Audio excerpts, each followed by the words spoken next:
Errezeta lehenik eta behin txipiroiak, pelaioeran alioli beltzarekin. Eta horretarako beharrezkoak diren osagaiak, hemen daude lehenengoa eta protagonista txipiroia. Pelaioa prestatzeko tipula, piper berdea, ardo txuria eta arrain salda. Eta azkenik aliolia egiteko bi bide.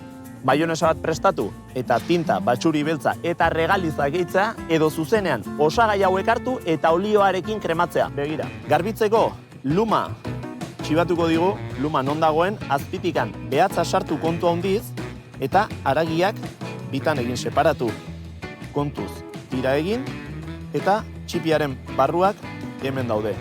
Haragiak separatu eta hemen oso ohikoa izaten da tinta poltsa ere, kokotxarekin batera tartzea. Iepa, beraiek tinta hau erabili dezakete, baino sukaldatu egin beharko lueke. Tinta hau toksikoa delako edo prestatutako tinta saltsa erosi. Txurru, urrengo pausua. Txibilak ingo txugu erregozi. Txibia erregozteko, zu bizitan, indar gehiegi eman gabe, temperatura gehiegi eman gabe, ingo deu fijatu pikin bat kolorea. Eta bitartean prestatuko du pelaioa.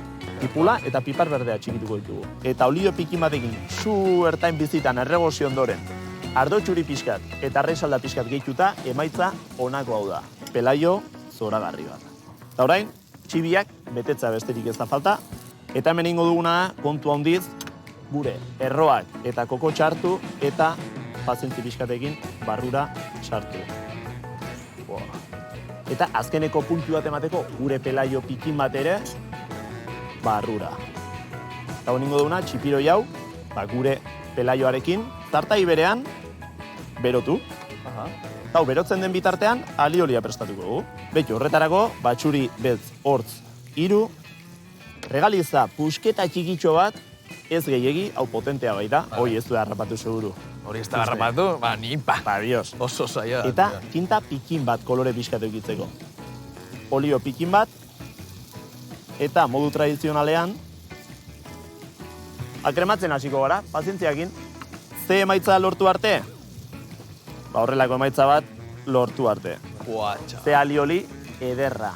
Hau da, beraiek lortu beharko dutena, ez dakit nik harrapatu dioen, baino alioli pikin bat hartuko deu, golako lerro txiki bat egingo diot. Zapore potentia daka, Pelaiorako gure txipiroitxoa, pelaio pikin batekin. Listo. Bueno, familia, hause emaitza, errezeta platerra, Javi. Txipiroia, pelaioeran alioli beltzarekin.